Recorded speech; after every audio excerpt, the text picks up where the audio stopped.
Good evening, YouTube. You guys are now watching another segment of the TheCaliEffect. Today, for 5, we're going to be doing 5 underrated spell cards. Not just this format, of all time. Spell cards have typically been overlooked because we only look at staples and the cards that go complement the deck. But these cards are just overall extremely underrated. We're going to be starting off with Twister, a quick play spell card, and its effect reads: pay 500 life points, destroy one face-up spell or trap card. Now that is amazing. Granted, we do have Mystical Space Typhoon that trips, and we do have Heavy Storm Ban. Back row has become the thing for this format. People love to set back row. But the biggest thing about setting back row is that most of the back row they activate are continuous spell and trap cards. Fiendish Chain, Fire Formation Tinky, Mermail Abyss, or I don't know why I call it Mermail Abyss Sphere, even field spell cards, Necro Valley, Harpy's Hunting Ground, Hysteric Sign, Hysteric Party are all continuous spell cards which need to resolve in order for their effects to go through. Twister just disrupts that combo right there. It disrupts the card in general, and it really gets rid of the card. It disables your opponent if you're running Fire Fist. It really hurts them. It's chainable. It's a quick play. You can activate it almost any time.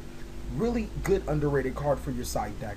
Definitely in 2s, especially when pendulum summons start coming out. Pendulum monsters, they're treated as spell cards, so Twister can definitely hit them. I definitely get as many as I can by that time. It's just amazing.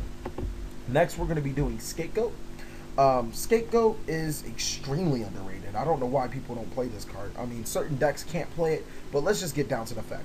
Special summon 4 sheet tokens. Beast type, Earth, level 1, attack 0, defense 0, in defense position. These tokens cannot be tributed for a tribute summon. You cannot summon other monsters the turn you activate this card, but you can sap.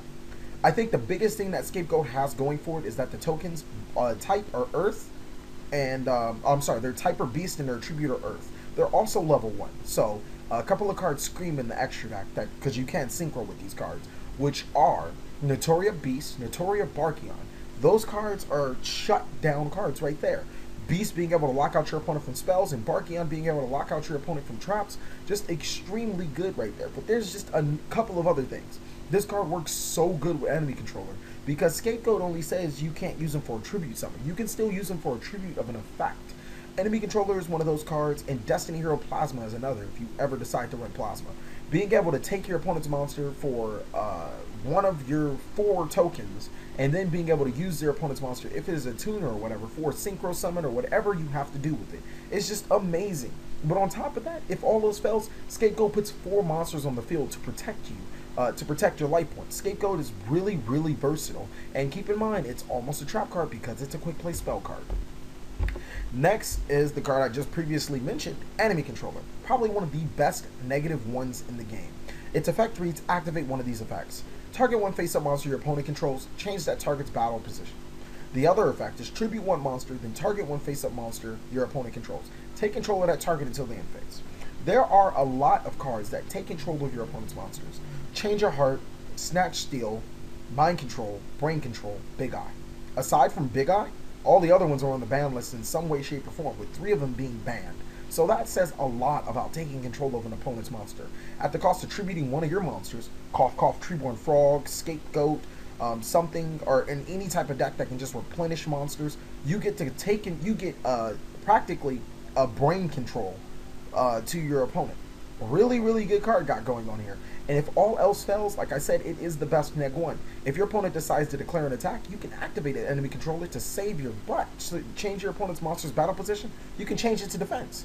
If your opponent is playing one of those, has a monster on the field that has a really huge defense and a really low attack, switch it to attack and then just run over it that way. If vice versa, switch it to defense and run over it that way. Like I said, one of the best neg ones in the game, highly underrated, and just a really good card. Next, we're going to be doing Shared Ride. Probably, I think it's between 10 and 15 bucks as a secret rare, mainly because right now it's not so great, but in the future it's bound to shoot up in price. Its effect reads: after this card resolves, each time your opponent adds cards from their deck or graveyard to their hand, except this turn, except by drawing them, you immediately draw 1 card. You can only activate 1 Shared Ride per turn. Why is this card so amazing? Well, for right now, the only deck that I can think of from the top of my head that this card just loves to go against is Spellbooks. Next, there's just a plethora of decks that I'm not even thinking of, and then decks in the making that Konami hasn't even thought of that this card will just be amazing against. I would definitely pick them up while they're cheap. Also, keep in mind, it's a quick play spell card. There's something about this quick play spell card going in a trend between underrated, with Twister being a quick play, Scapegoat being a quick play, Enemy Controller being a quick play, and now Shared Ride being a quick play. I think the best thing about quick play spell cards is that you can activate it almost any time in the game. For the exception of the damage step, you can do it anytime. You can do it when you declare an attack from your hand. You can set it and declare an attack. You can activate it on end phase, draw phase, standby phase, main phase, both of them, your opponent's turn. Just a really good card, and it's extremely underrated how quick play spell cards are. Probably one of the best mechanics in the game. Period. So Shared Ride is definitely going to make that list. Just a really good maxi-like card. Last would be Transmodify. And I believe that Transmodify is highly underrated because it has not found the right deck it can completely thrive under. Transmodify says, send one face-up monster you control to the graveyard. Special summon from your deck one monster with the same type and attribute as that monster, but one level higher. You can activate only one Transmodify per turn.